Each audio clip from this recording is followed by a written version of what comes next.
Bonjour à tous et à toutes, chers adhérents de BHC. Quand quelqu'un doit marier son fils, par exemple, alors il prie, bien entendu, pour avoir le meilleur parti, qu'il s'arrange avec son fils et qu'il puisse vivre comme il faut. Mais si cette personne est très riche, alors il prie, mais ça va, on n'est pas stressé, on va s'arranger. Si cette personne est riche et qu'en plus son fils étudie dans la meilleure des yeshivot, ah, ça va être encore beaucoup plus facile, on peut prier, mais bon, ça va, hein. On va pas être trop stressé. Et si son fils non seulement étudie dans la meilleure des yeshivot, mais c'est le ilouï de la yeshiva, c'est le génie de la yeshiva, c'est le number one. Bien entendu, on va prier encore beaucoup moins.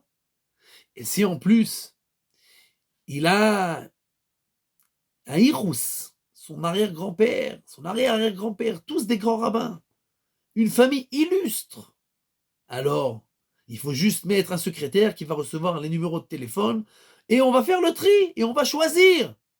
Et c'est tellement simple.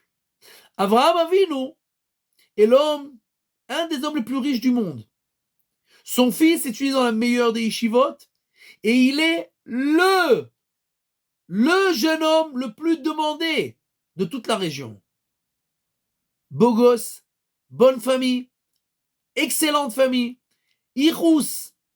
Le roi d'Égypte a envoyé sa fille être esclave chez Abraham plutôt que d'être princesse en Égypte.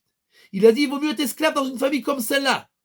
Alors on ne parle pas de n'importe quelle famille, la meilleure famille du monde, avec l'argent et tout ce qu'on veut. Et Eliezer vient et prie à Kadosh Baruch Hu, aide-moi à trouver une femme pour Yitzhak. Ve'asita chesed im Adoni Avraham. Et tu feras une bonté à mon maître. Une bonté? D'abord, pourquoi tu pries? Deux, même si tu pries, quel rapport avec une bonté? Abraham n'a pas suffisamment de mérite pour que tu pries par le mérite des mérites?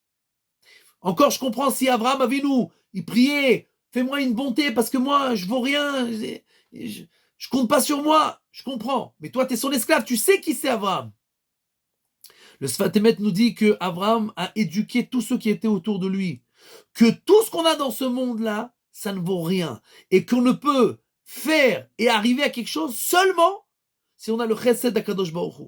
Si Akadosh Baruch Hu le veut et nous aide, alors on peut tout réussir. Et s'il veut pas, même si on a tout, rien ne peut réussir. Donc Eliezer, bien qu'il sait que son maître, il est riche, il est tout ce que tu veux, vas-y ta chesed, fais une bonté. On sait qu'on ne vaut rien dans ce monde-là. Si toi tu veux, alors on pourra. Et si tu ne veux pas, rien ne fera et rien ne pourra réussir.